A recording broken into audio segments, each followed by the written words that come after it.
د طالبانو ظالمانه پریکړې ټوله نړۍ لړزولې.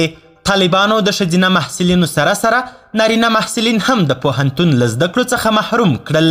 د طالبانو دغه اقداماتو نه یوازې په کور دننه بلکې په ټوله نړۍ کې سخت خبرګونونه راپارولي. دا چې بشپړ حال څه دی ویډیو پوره وګورئ، په هر څه به پوه سئ. سلامونه قدرمنو لیدونکو، زموږ مشال پریس یوټیوب چینل ته ښه راغلاست. نړیوالو افغانستان کې د نجونو پر لوړو زده کړو د طالبانو بندیز له شرمه ډک کار بللی. په ننګرهار پوهنتون کې سلګونه زده کوونکو د طالبانو لخوا د نجونو پر لوړو زده کړو د بندیز خلاف مظاهره کړې ده. هلته د نړۍ یو شمیر هیوادونو او د بشري حقوقو سازمانونو په افغانستان کې د نجونو پر مخ د پوهنتونونو د تړلو پر اقدام د زشت خفګان څرګندونه کړې ده او د طالبانو پر حکومت یې غږ کړی دی چې ټولې تعلیمي ادارې دې پرانیزي. دا په داسې حال کې ده چې د طالبانو د حکومت د لوړو زده کړو وزارت د ډسمبر پر 20 پوهنتونونو ته په استولي لیک کې ویلي دي چې تر امر ثاني به د نجونو ټول شخصي او دولتي پوهنتونونه بند وي.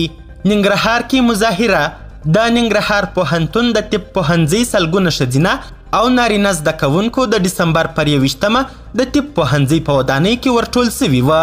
پر ټولنیزو شبکو په ویډیوګانو کې ښکاري چې نارینه زده کوونکي هم احتجاجاً له ټولګیو څخه وځي. د ننګرهار مظاهره چانو شعار ورکاوه چې زده کړې د ټولو لپاره یا خو بیخي هیڅ زده کړې نه. دوی د طالبانو له حکومته وغوښتل چې له خپلې پریکړې په شا سي. ځینو چې نه یې غوښتل نومونه یې خپاره سي مشال راډیو ته وویل چې د یو شمېر نجونو د پوهنتون وروستی کال دی او د طالبانو دا پریکړه ژوند ورخرابوي. غبرګونونه د طالبانو اقدام په هیواد کې دننه او بهر پراخ غبرګونونه پارولي دي. ګڼو افغان ښځو او سړیو هم پر ټولنیزو رسنیو په لیکنو کې پر طالبانو غږ کړی چې د نجونو پر مخ دي د تعلیم دروازې نه بندوي. د کرکټ نومیالي لوبغاړي راشد خان د افغان نجونې زده کړو ته پرېږدئ تر هیشټیګ لاندې لیکلي. د امریکا د بهرنیو چارو وزیر د ډسمبر پر 21 نیمه شپه پر ټویټر په بیان کې ویلي دي چې د ښځو پر مخ د پوهنتونونو دروازو تړلو اقدام زشت خواشینی کړی دی. نوموړي زیاته کړې ده چې په دې ډول طالبانو واقعاً په نړیواله توګه د خپل حکومت د رسمیت پیژندنې د مخې پر وړاندې خنډ ودراوه.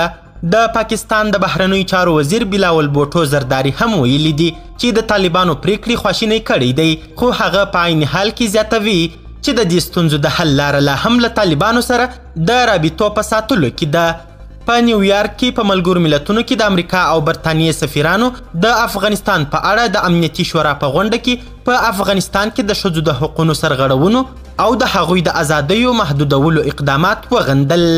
د افغانستان د پخواني حکومت د ملي مصالحې شورا مشر ډاکټر عبدالله هم د نجونو د لوړو زده کړو د ځنډېدو پریکړه د تاسف وړ بللې ده.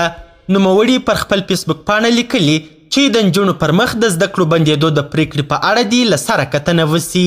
په داسې حال کې چې د ټولو هیوادوالو غوښتنه د نجونو پر وړاندې د تعلیم او تحصیل د دروازې پرانیستل دي، زه هم د افغانستان د وګړي په توګه غوښتنه او تقاضا کوم چې د ښوونځیو او پوهنتونونو د دروازې د بندېدلو په پریکړه کې دې له سره کتنه وسي.